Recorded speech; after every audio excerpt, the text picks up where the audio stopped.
Hey, besties. Hey, guys. Did you miss us? I know you did. We are back with another episode of On the Come Up with Libby and Riley. Yes. I'm Riley. I'm Libby. And we're ready to chit-chat with you today. We do not have a guest today, but instead, Libby and I are going to do a segment called Keeping Up with the Come Up, where we go through and talk about some of the trends with Gen Z and with our society at large that we have noticed have been affecting our generation. We got a lot to say, so you're stuck with us. Buckle in, grab a snack. I don't know. Yeah, I don't know. You might need a little sweet treat or two. Here we go. So first, Libby and I, when we were brainstorming what we wanted to talk about for this episode, one of the big things that we have been discussing in our free time is cancel culture. Yes. Particularly if you listened to one of our previous episodes, we started talking about the Brooke Schofield drama. Yeah, so that was actually before all of her old stuff came out, like the day before, I think. I actually am pretty sure we recorded that the day before. And, at the time, we were excited for the representation of somebody standing up to an abusive relationship, and we thought it was really cool that she was using her platform in that way. And honestly, just the series was really entertaining. Definitely. But then, of course, if you are not keeping up with that drama, a lot of things that she has said and done in the past resurfaced that were less than stellar. It was pretty disturbing to read some of her tweets. There was a lot of racism. There was a lot of bigotry in there. And so, for us, that really sparked a larger conversation, not only about influencer cancel culture, but just about cancel culture at large and how it affects the industry. Yeah, and there's a lot to unpack there. It's definitely something to be said when someone's a child or a teenager making those statements. Right. And, giving people the room to grow and make changes. It's, something that's a little bit nuanced. Right. I mean, I always think about it like, you can't necessarily hold somebody to their actions when they were a child and didn't quite know better. But there is a difference. I do want to say, too, I was going to say, her situation, it's not so much a child. This particularly is not about Brooke's situation. Yeah. But just at large. It sparked that conversation, but we could unpack that forever. But I mean, it's the conversation that we've been having not only about Brooke, but with the recent Cody Ko allegations. Mm-hmm. And, looking at what is appropriate for an influencer to do and say and what is not. And, how are they using their platform for good or bad reasons? And then also the argument of who is getting canceled versus who is not. Yeah. First of all, who decides that? Because there are a lot of people who should be canceled, who are still very popular in mainstream media. And then there are a lot of people, my favorite example of this is Rachel Zegler, because Rachel Zegler was out of nowhere attempted to be canceled by fans just because of her interview regarding Snow White, where she was kind of talking about, they wanted to make a movie where it wasn't set in the oppressive 1930s situation where Snow White wasn't waiting for a man to come save her, etc. Yeah. And frankly, first of all, let's be real. She did not come up with all those talking points. Disney is absolutely feeding her talking points. Yeah. And apart from that, it is okay for her to want to share a story that is feminist at heart.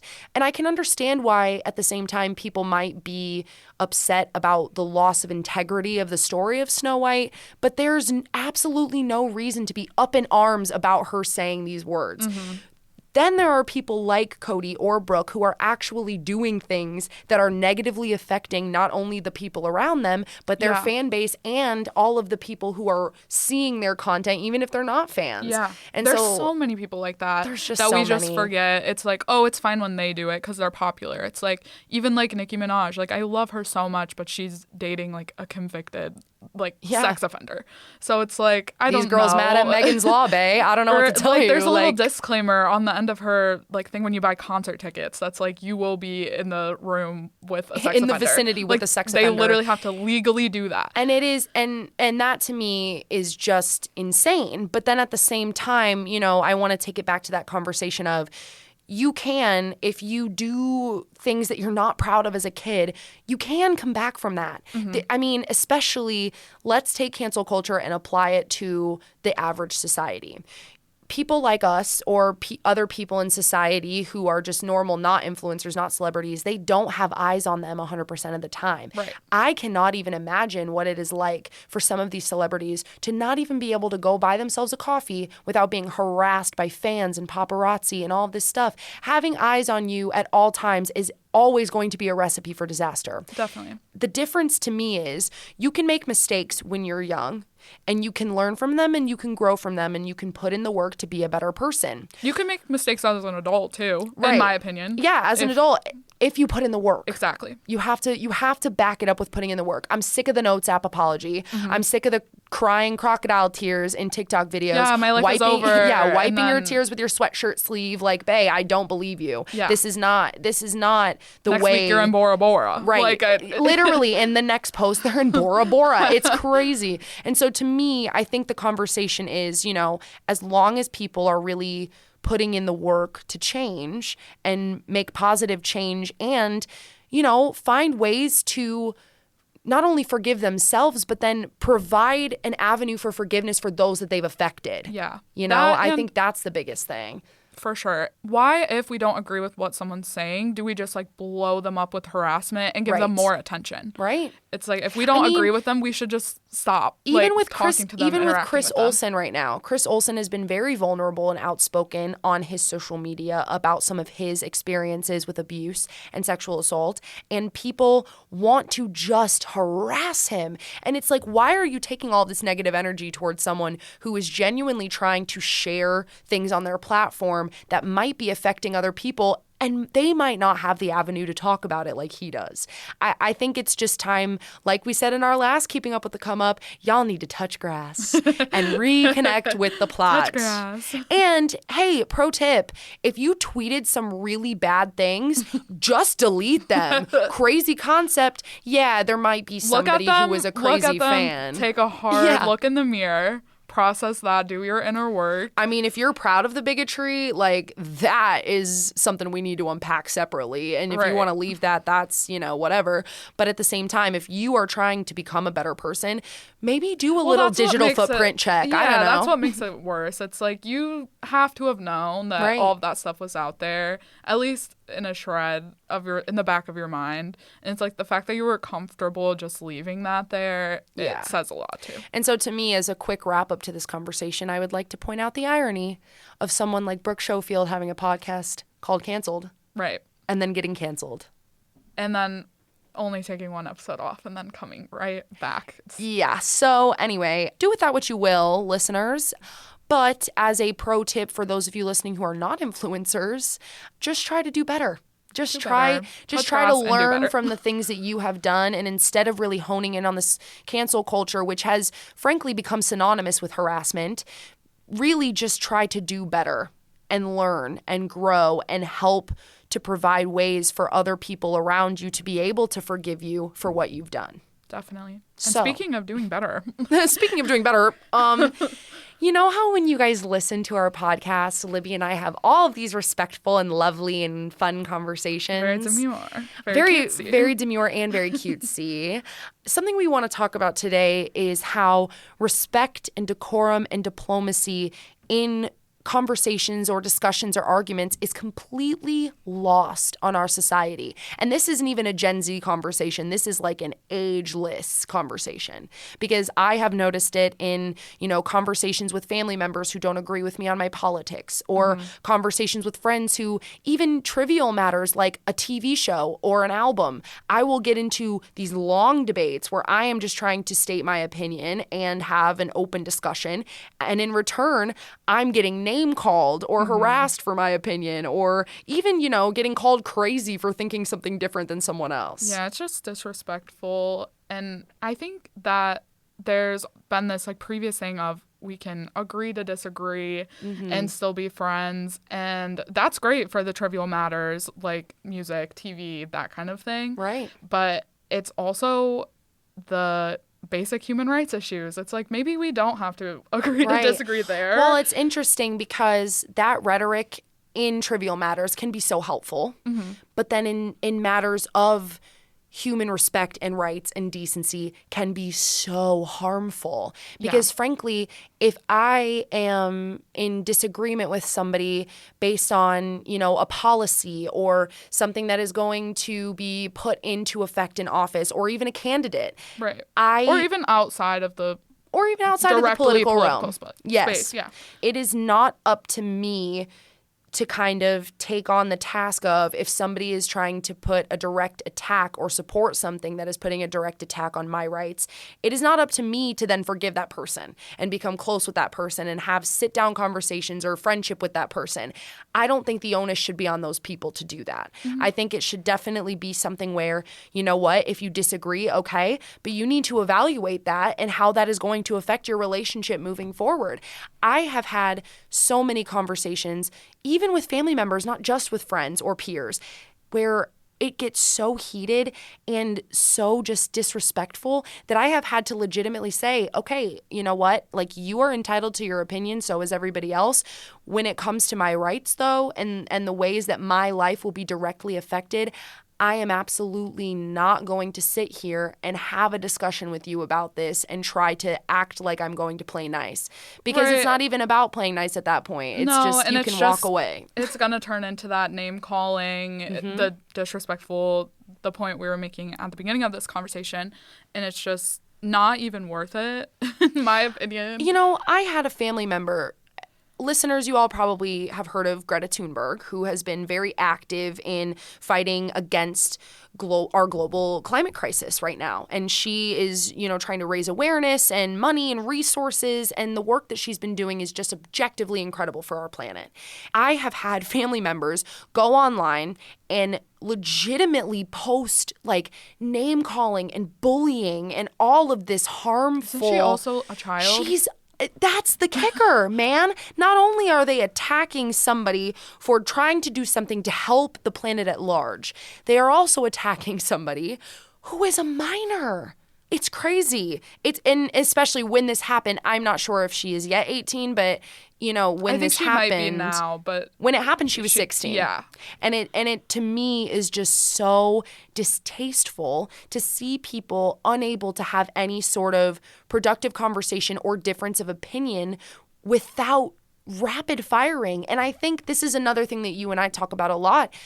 Our generation especially, but even if we want to look at it, the older generation of Facebook users too, because we're active on Facebook, but at the same time, the older generation I think is more, that's their main form of social media. And so to me, I think we've gotten so used to hiding behind our screens and not seeing the direct consequences of our words and how they can affect people. That's just it. I think that we're all moving like there's no consequence to how we're speaking to each other. And it's just breeding this really negative environment. And even if your goal was to change someone's mind and persuade them, screaming at them, name calling, being hateful is not going to be the way to do that, regardless of your stance or what the issue is. I mean, clearly y'all were not on the debate team when you were in school, because if you were, you would learn how to argue with tact, because I am so sick of the lack of tact. Yeah. And we'll speak on it again and again. And we did. So here's another point of harmful rhetoric that Libby and I have also been recently discussing. And this is a big one for me. It's a big one. And I mean, we want to start by more focusing it on our generation. But ultimately, it becomes a larger conversation about all generations. The rhetoric of Gen Z being lazy or not working hard or, thinking that we need things handed to us. Mm-hmm. I'll tell a personal story. My parents are so supportive, and they think more than anybody else that I work so hard. They know, and they commend me for it. And you do. And they're, okay, thanks, Queen. You too. They're very, very, very kind to me about it. I have even had conversations with them before where I will explain, low pay at certain jobs or, mistreatment from bosses or things like that I have experienced over my time of working in both freelance and full-time positions. And even my parents will just kind of chalk it up to that's the nature of the 20s. That's the nature of you got to put in the hustle, you got to put in the work. And I just genuinely think that the difference is our generation is not wanting to put in that work or that hustle. It's that we are finally standing up to toxic workplace culture and saying that this is not okay. The treatment is not okay. Not paying me what I'm worth is not okay. And we want to foster companies and cultures that are positive rather than, you got to be beaten down and then pull yourself up by the bootstraps kind of thing. No, definitely. And I think, okay, if that's what you went through in your 20s, that I acknowledge that, I see that, but it doesn't mean that it has to be that way for us. And if you believe that we should be having better conditions, working conditions, then why would you want to encourage us to go through the same thing? The whole idea of like paying your dues. I get that. Yeah. None of us are saying that we don't want to work hard. Right. It's just that we want to do it in a fair way where we're being treated fairly. Absolutely. I don't think working hard should be synonymous with receiving less than fair treatment or borderline abuse from coworkers, bosses, corporate companies, like anything like that. Like, I think we really need to get back to the idea of understanding that, like, yeah, also these generations were working in a time where there were less rights for less people. Mm-hmm. And now that we're in a space where we are closer and closer every day to achieving equal rights, we need to then also champion the fact that the workplace culture is changing with that. It's not just now women can vote and now women have less of a pay gap or whatever. It's now that, not only that, but my boss might not be calling me honey or doing any of the little microaggressive things, but the boss might also be saying something really horrible to you or sending you repeated emails or acting on microaggressive behavior, and you as an employee are allowed to stand up for yourself and say, this is not fair, I deserve better, and you either address that with your boss or you leave. Yeah. And circling back a little bit to women specifically, I want to share a story. One of my good friends, she's studying chemistry at BGSU, actually. Just smarty pants. And I was, talking to her about her classes. She was saying how it felt a little isolating. There's not many women in her major, and specifically women professors. And then I touched in, again, a different semester, and she was like, I'm so excited I have a woman professor. Oh, and awesome. I was like, that's great. I checked back in, and I was like, how's it going? Like, that's probably really great. And she was like, no. She was like, because she had to work so hard to stand out when she was going through school, she's applying even more pressure to me to work harder than the boys, and that's just how it is, and this and that. And that to me is so disheartening because it's you did the work. Like her professor, she did the work. She overcame those odds. And now to put that back onto another student, it just doesn't feel fair. And that's what I will never understand is what is the point of fighting for your right to be in a particular space or have a particular career or do anything if you're not going to then help pave the way for others. Right. What is the point? Like, why what a beautiful opportunity she could have had. Of mentorship and kindness. Like, why would you want to take that situation and then just copy paste onto somebody else if you personally already know how hard that is? Right. That's what's baffling to me. A couple other things on this topic that are really important to talk about is, first of all, we were just talking about this with our producer before we started doing this episode. COVID has been a big factor in this lazy rhetoric. And that's not only with Gen Z. I mean, there's all the jokes about all the kids who were in college during COVID doing Zoom school. And it's like, okay, like, is my doctor in 10 years going to like know how to do a double bypass if they were falling asleep during their classes? A little true. Which, like, I was in bed in my PJs, but. Yeah, of course. But I think ultimately, like, if you are a student, COVID or not, you're going to take out of your classes what you want to take out of them. And honestly, I mean, you can zone out, not pay attention, and be sitting in the darn room with your professor talking right at you. Exactly. And to me, it's no different. I think using COVID as an excuse for why our generation is lazy rhetoric in and of itself. So eat that. I don't know. But the other thing is that doesn't just apply to our generation. I think a lot of people were so shell-shocked during COVID that it kind of then made things so much more adaptable, especially in the workplace, that now people are not willing to kind of then backtrack and say, okay, you know, there are some tools we have to make things more accessible and easier for us to get our work done. But it's also about, like, yes, the work smarter, not harder rhetoric, of course. But then it's also about, you know, you actually need to then still do the hard work to get the jobs done. And you need to get back out there. And it's like, if you're working from home or you're working in the office, that to me doesn't really matter as long as you're working to get your things done. And especially there's so much pressure to do as much as you can, the best as you can, as fast as you can. Right. In any job. And so if there is a helpful tool that is able to help you accomplish that, of course we're going to push to use it or push to create more tools, better tools to help us accomplish that. So I don't think the use of AI or ChatGPT, whatever you're using, is necessarily a bad thing. Absolutely. I think if you're using it constructively and also that part is so important. Right, constructively and somewhat sparingly. I mean, you're not dumb. You know the difference between cheating and using a tool to help you. I mean, I will be totally honest. Like, I know for a fact using ChatGPT to write an article for the city paper would be cheating. That would be direct plagiarism from an AI tool. What I would use ChatGPT for and what I have used ChatGPT for is headline generation for a story. You know, maybe ChatGPT will help you come up with something fun and alliterative that can summarize your story. Or maybe it gets you like 90% there and then you do the finishing touch. Right, and that's what I found. Or it sparks something completely different that wasn't what it gave you. But it just helps get those idea generation turning. Yes. And I think if you're using it in that way, it's way different than like, write this paper for me, submit. And that's essentially what we've been doing with our use of ChatGPT, is using it for more idea generation and like a supplemental help rather than relying on it fully. And I think because that is the difference. It goes back to the thing, like, as much as you can, as fast as you can. That is just going to create burnout.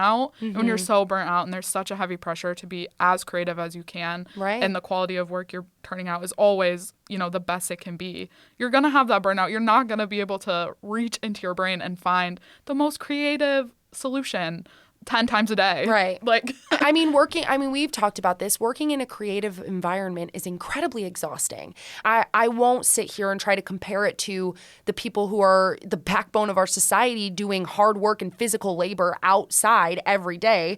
Like, that is a completely different beast to me. But it is also exhausting separately to be in a creative field where you are constantly churning in your mind. The gears are always going. You're trying to figure out the next thing. You're staying on top of trends. You're doing all of these different things for your company. It's really difficult. Yeah, it's always at least 10 things at once. Right. And I mean, the other factor to this, other than COVID, to me, is the conversation surrounding education as a discriminatory factor for some jobs. Yeah, let's talk about it. And also with, you know, everything with burnout, as we're talking, that is really only amplified with the mental health issues. I know we've talked about this before, and we've talked about mental health a lot on this podcast in our last Keeping Up episode, if you want to go back. Shameless little plug. But I know, especially, like, we both have ADHD. We talk about this a lot, and the way that burnout affects us differently, like, than other people. It's like maybe we're burning out once a day, and then coming back the next day where everyone else is burning out, you know, once a week, once a month, like, whatever it is. And we have to constantly, you know, navigate that as well. And I know that's a lot of other people in our generation and in older generation. For sure. And especially anxiety added onto that, or, you know, the imposter syndrome of, like, my work isn't even good enough. It's depression. Just, all of it. Dealing with all of it. I have a whole slew of mental illnesses. We're like, let's have a separate podcast where we just talk about the mental illness, actually. No, but you're right. I mean, it is so different. And I think especially for people who are in the influence position of, like, an employer, I think it is so key to understand and learn how to navigate that within your employees. I was talking to a peer who works at a company where if you feel particularly burnt out, they don't have a limit on vacation days or on sick days. If you need a mental health day, you take the mental health day. That's you so take beautiful. Your time and you come back. Because you're going to do better work. Right. And that's what's crazy is, you know, you might think, oh, okay, well, people will just abuse it and take every day off, whatever. That company in particular has found that they have less outages for employees than any other company. I bet their really. turnover rate is amazing. Like, so they low. they keep employees, they invest in their employees, but then they also, no one abuses it. Wow, everyone being cared about in the workplace. Crazy concept. No, everybody takes, what they need, takes the time that they need, for not only themselves, but also if you have a family, you have to deal with your family mental illness or your family mental health at large. And that's huge. So I think it's really key to start factoring that in and understanding that it's not always just somebody being lazy, but it's just, I actually, I'm going to speak on this because I actually don't think that laziness is kind of real.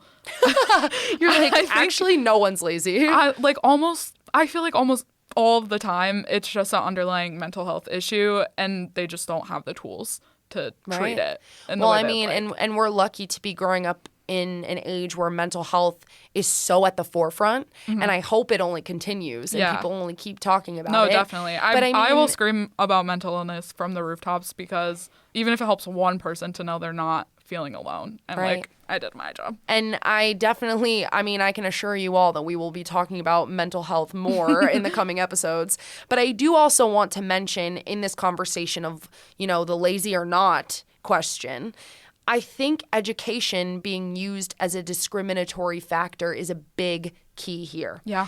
To me, I will always pretty much tell you that I learned more from my hands-on experience with my internships and my college publications than I did in most of my classes. Yeah. I will always shout out a couple of my professors because there were a couple key classes I took that genuinely impacted me.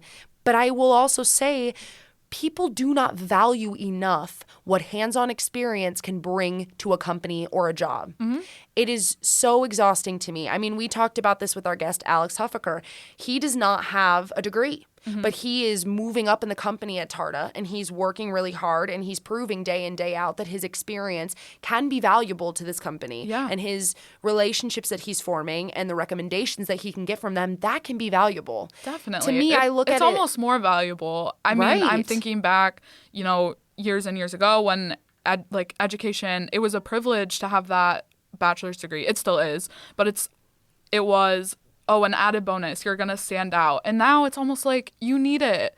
But it's like you really don't. Well, and even now, it keeps graduating. Like the goalpost is always moving, which is so unfortunate. It goes from, you need a bachelor's degree. Now you need a master's. Right. It's like, what? Am I going to have my PhD to work at an entry-level marketing job or something? And then that's the problem, too, is ultimately at its core, education as a discriminatory factor is more so a conversation regarding finances. I was going to say, the socioeconomics of it all. It's just, can you afford to get into school? Right. Do you have the resources?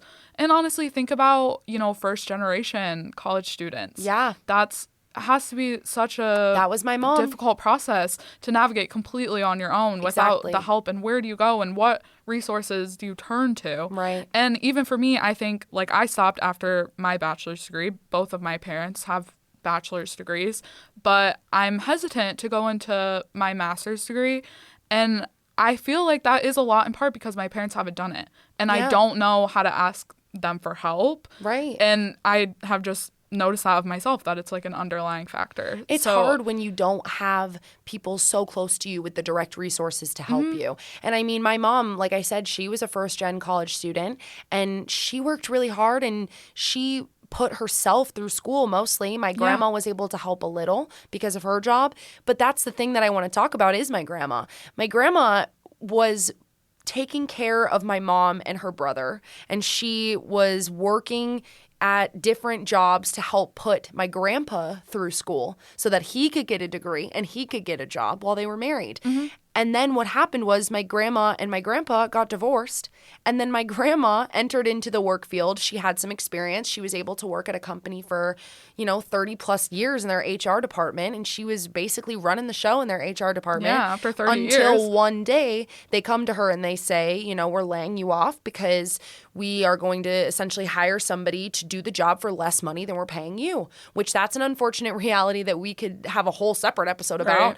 But what I want to say then is what's been crazy for her is she cannot get another job. It doesn't matter that she has 30 years of experience at this company. It's like she knows that inside and out, back of her hand, like, because she does not have a degree, she cannot get hired. And that to me ultimately is, there is somebody who is working so hard and who does so much good, and she is being discriminated against because of the educational component. And I think that is so key to talk about in the conversation of working hard versus laziness. Yeah. We want to keep it moving too. We talked a little bit about trends in our last segment with the rhetoric of our generation, but I think we really want to hone in on some of the meta trends, some trends dying before they're even trends. Yeah, I find this so interesting. Recently with the air quotes Chase Bank glitch. Yeah, if y'all are not up on the Chase Bank check glitch. fraud. It's literal check fraud, although everyone wants to call it a glitch. Yeah, so, people going to the ATM, writing themselves a check for money they don't have, and then actually getting that cash from the ATM. But I found it really interesting the way that it was being reported on and talked about in media, on TikTok, on mainstream news. Was like everyone was doing it. Everyone ever was doing this Chase Bank glitch. And it's like, how many people actually did it? And I did look it up to try and find, and there's no real number, but I just know it was not as many as people made it out to be. Right. And I think that happens a lot. It reminds me of a couple years ago when everyone was like, the Gen Z, they're crazy. They're eating Tide Pods. No one was doing that. No one was eating Tide Pods. That, more than anything, was just a bit to make fun of the idea that we were eating Tide Pods. And it just spun out of control. And now it's like mainstream media is reporting on Tide Pods. Right. It's like, who's going to lie? Like, yeah, Tide Pods look interesting to eat, but I'm not going to eat them. But I won't. But I won't. They're basically just like the laundry version of Gushers, okay? Like, I understand why people were making fun of it, but it's like, yeah, the idea that we all were doing that is a little bit insane. Right. And that happens a lot. I think, like, just this recent summer on TikTok, I kept seeing it's tankini summer. You have to go get a tankini. Right. And that was like before summer, like springtime. But by this time summer actually came, no one was wearing a tankini. And I mean, the trend had died before it even actually happened. Exactly. In the real life. And that is the point. That hits the nail right on the head, is that it doesn't matter if it's fashion, if it's television, if it's a dance trend. It could be literally anything on social media. It dies before it even really like, takes translates off to real life. We like, have where become, are we living? I mean, it's literally like we have become such a society for like no patience, no attention span. And we're sitting there and we're creating these trends thinking, oh, they're going to be so fun. They're going to take off. They're going to make an impact. And sure, some do. Like, we can't discredit the ones that do. Mm-hmm. But at the same time, there are so many that you pour time and resources into, or you see for 2 seconds, and then it's like, okay, nothing comes of it. Mm-hmm. And so ultimately, what is the point? Who is that benefiting? It's not benefiting anybody. And then you end up wasting your money on a tankini that you don't even wear to the pool. And then the anxiety of like, oh, I only have bikinis for summer. And then it's like your own mental health is decreasing because you're trying to fit into some box that isn't even real. I cannot tell you how many high-waisted bathing suits I bought because I was like, oh, like everyone's wearing high-waisted bathing suits. I'm going to buy these, da-da-da. I do not wear a single one of them anymore. Yeah. They sit and collect dust in my closet. And we've talked about fast fashion before. Right. I mean, that in and of itself is kind of a model for trends these days online. But like, I mean, I think it goes beyond fashion too. It does.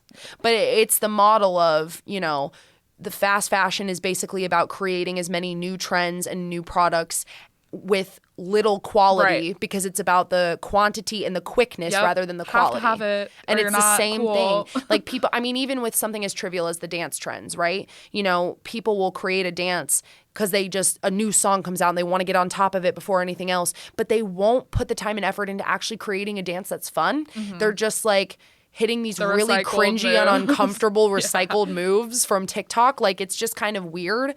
It's crazy to watch it play out in front of you. And I mean, even you and I run our TikTok page at our job, and going through and trying to pick out what trends we think are going to be relevant for the whole week. Right, we almost don't even know if we can schedule something for Friday on a Monday because it might change by then. Yeah, or there'll be something new. It's always like, we got to keep up with it. And we're busy girls. And I mean, the thing too, then that's a great segue into talking about businesses as it pertains to trends. For us, like, we try to hop on as many trends to promote our business as possible, but it's crazy what takes off versus what doesn't. You know, we had a Renaissance Fair TikTok that really took off. It got over 10,000 views and, you know, hundreds of likes and all of this stuff, and that was great.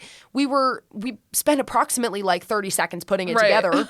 And then, you know, a TikTok that we make where we're promoting, like, you know, small businesses in the area or things like that, that gets maybe like 10 likes and like 500 views or something if we're lucky. You can just never predict. I mean, we literally made a TikTok about pooping on the company dime, and that is our most viral TikTok to date, with more than 5,500 likes and more than 38,000 views. Yeah. Like, it's just kind of crazy, the things that take off versus the things that don't. And it makes me wonder how our generation is really intaking information. I was going to say, the effort does not equal the output in terms of TikTok especially. Yeah. But probably a lot of other And it's sad because that app could be used for so much more good than it is. And so that's kind of what frustrates me. There is definitely some good. I like to always highlight the good in social media because there is good, but there's also just so much garbage. To be fair, a lot of the videos we've made about small businesses have, in a way, helped increase. I mean, they might not get an international or a national viewership on our page, but people who are here in Toledo, they're looking at this, they're seeing this, and they're finding new places to go. Even we do a weekly event roundup, and even that always takes off. We always get a lot of views on that, and I've had friends of ours come up to us and say, you know, we really love that you make this because it tells us what we should be doing in the area. Like, we don't always know. Always doing numbers. Right. Like, but it's not always doing numbers, but it's still making an impact. Yeah. And so you kind of have to weigh what makes an impact versus what doesn't. And just keep going. And if you're doing social media, just and keep you're trying to spread your message and something that you believe is good, just keep going. Yeah, exactly. You just have to keep going. And I don't want to harp on the negativity, obviously. I think there's a lot of good that comes from social media. But I do, really quick before we get to the end of our show, want to talk about buzzwords and the overuse of buzzwords and the misuse of buzzwords. It's worse than ever. And I'm not talking like skibbity toilet, although if you're saying that, please just reevaluate your decisions. Like, I don't know, like, there are so many words in the dictionary, look one of them up. Right. I don't know. Gen Alpha, we're talking to you. Yeah, Gen Alpha, as we did in our last Keeping Up with the Come Up, here is another pro tip. Anyway, the one that I've seen the most is media literacy. Mm-hmm. People will use media literacy all the time on TikTok and be like, oh, like, you just have no media literacy if you didn't understand da-da-da. Hey, that's not what media literacy means. Like, I don't know, maybe like actually Google a word before you put it in your video. Yeah. And I think that's anything. It's just anything that's going to attract attention in that way. It's like, let's throw it there and hope it sticks. And I mean, we've seen it on social media. We've seen it in real life with our peers and with people that we speak to. We've seen it in presidential debates. How many buzzwords can we string together in a sentence to kind of gain the attention of our audience? Yeah. And at a certain point, it becomes so oversaturated that nothing means anything anymore. Yeah. It's like, what does this word even mean at its core? Like, I don't know anymore. And pushing up my fictional glasses and pointing my finger, I have to say, as a journalist, it really bothers me when people mince their words, because don't do that. Like, literally just say the things that you mean. And when I use the word literally there, I mean literally just say what you mean, and don't try and hide it behind things that you think make you smarter, the jargon, when you don't know the jargon and how it applies to the situation. And so that's that. We want to wrap up our section of our discussion today. Of course, don't worry, we still have a Roman Empire coming up. Don't go away. But we want to have one more quick little segment that we're calling our personal thought of the week, which is, we've been discussing this in terms of our personalities and the people around us. But we want to talk about how people who are nice are not stupid. Yeah. Say that again. If you didn't hear me, People who are nice are not stupid. I notice this a lot with my mom. My mom is one of the kindest souls alive. She's so electric. She's so outgoing. And I think a lot of the time people confuse that type of personality. You know, I mean, they are known as golden retriever type personalities. And I think people kind of confuse that for naivete or stupidity. Yeah. And I think you really cannot, I mean, we always say don't judge a book by its cover, but when it comes to that, like there are people who are so smart and who are so strong and who know how to use their strengths for good. And for my mom, one of her strengths is being kind and genuinely taking an interest in people and wanting to know more about people. Yeah. Kindness does not equal your intelligence. Not at all. And everyone should be more kind. Yeah, exactly. Exactly. And I think making sure that you don't underestimate people for the things that they might present. You know, if you're a zodiac lover, we have 3 main signs that we focus on: your sun sign, your moon sign, and your rising. And your rising is how people interpret you upon first meeting and just kind of like what you give off on the surface level.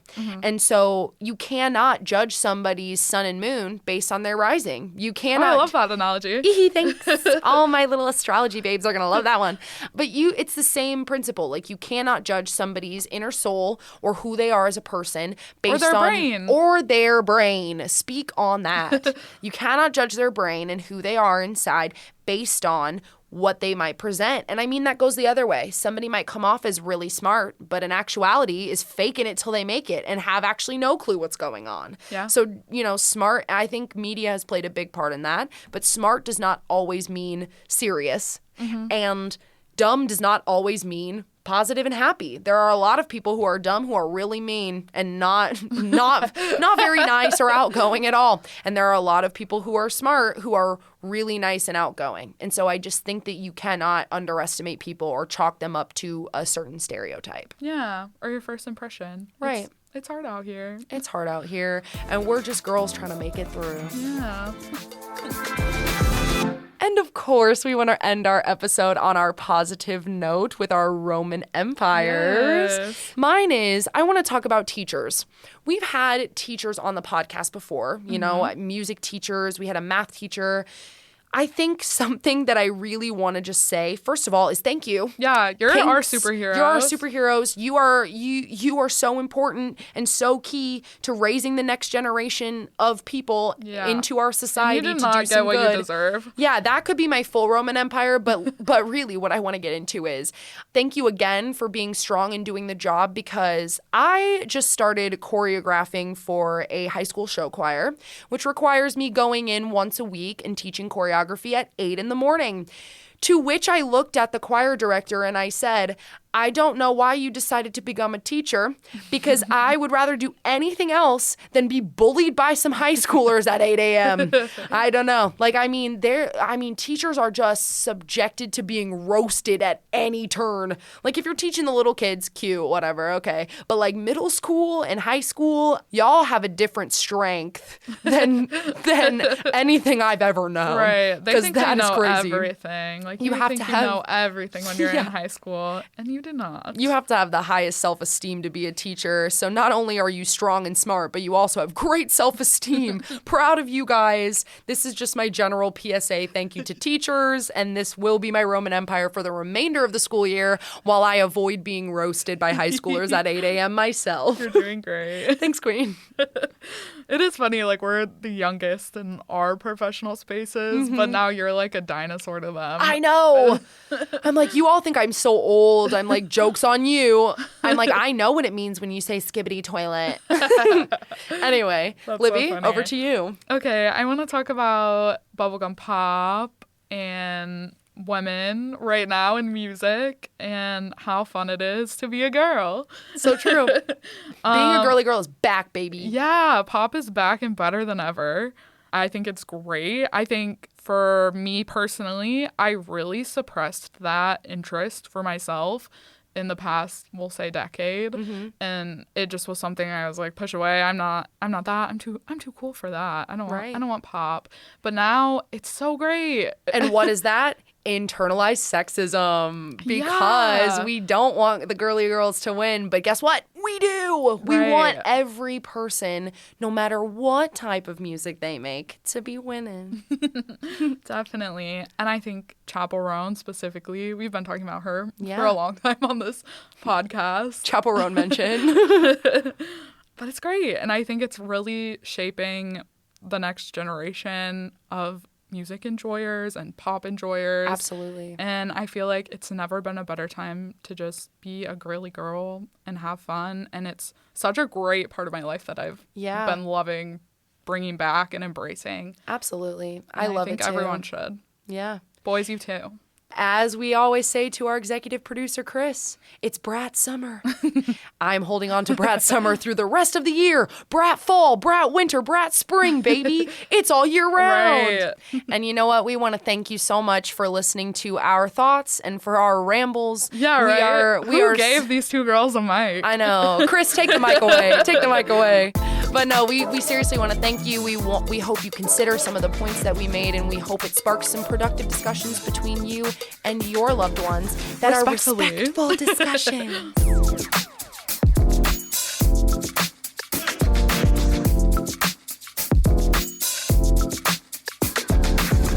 Thank you again so much for listening to our show and keeping up with the come up. We're your hosts and producers, Libby and Riley, and our executive producer is the lovely Chris Pfeiffer. If you have any questions, comments, or you just want to listen again, go to wgte.org/comeup or wherever you stream your podcast. Bye besties!